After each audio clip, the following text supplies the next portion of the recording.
does SARS-CoV-2 do better in the presence of this drug, which would presumably allow the virus to replicate uninhibited against all the ISGs that the cell would naturally form?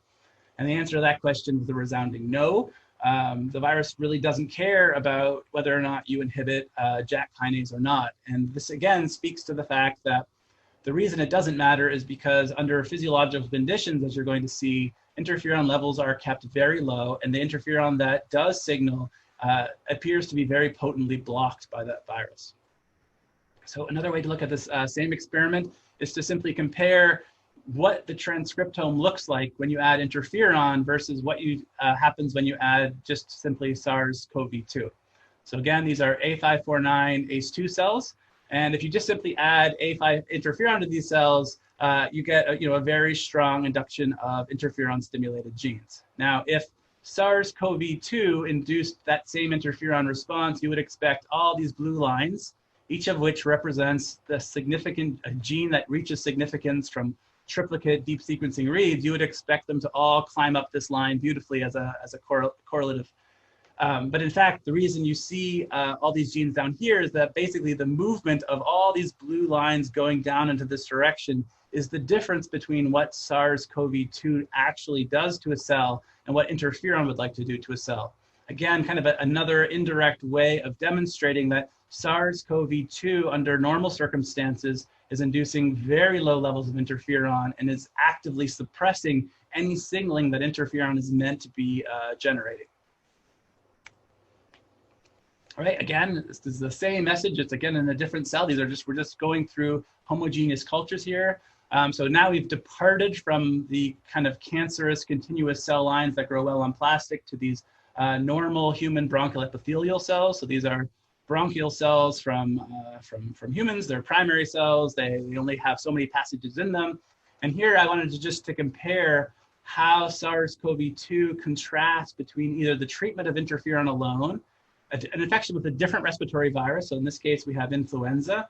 And then just as an interesting comparison, the same virus, so influenza A virus, but so there's delta lacking NS1. So NS1 is the antagonist of flu. And so if you wanted to see how potent a respiratory virus can stop this, this natural defense of the cells, you can compare flu to a flu that lacks NS1. And this work really comes out of this department from Adolfo Garcia-Sacha's group and Peter Palaiz's group, and it's a really nice model system.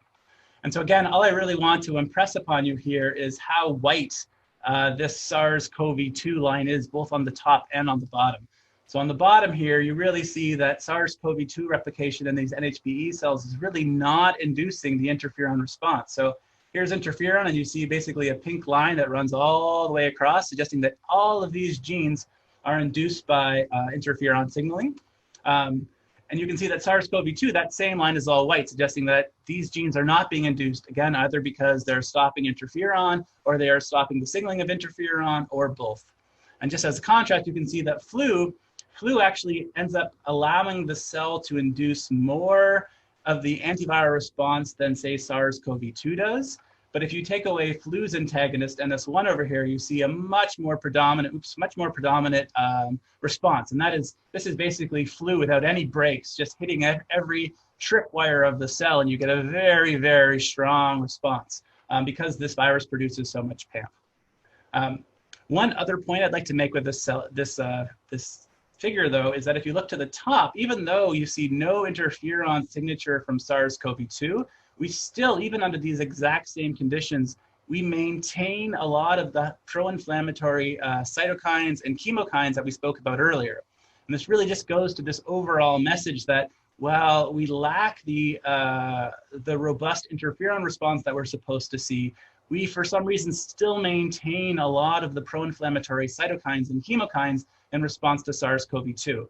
And this really does mimic what we're going to see with COVID.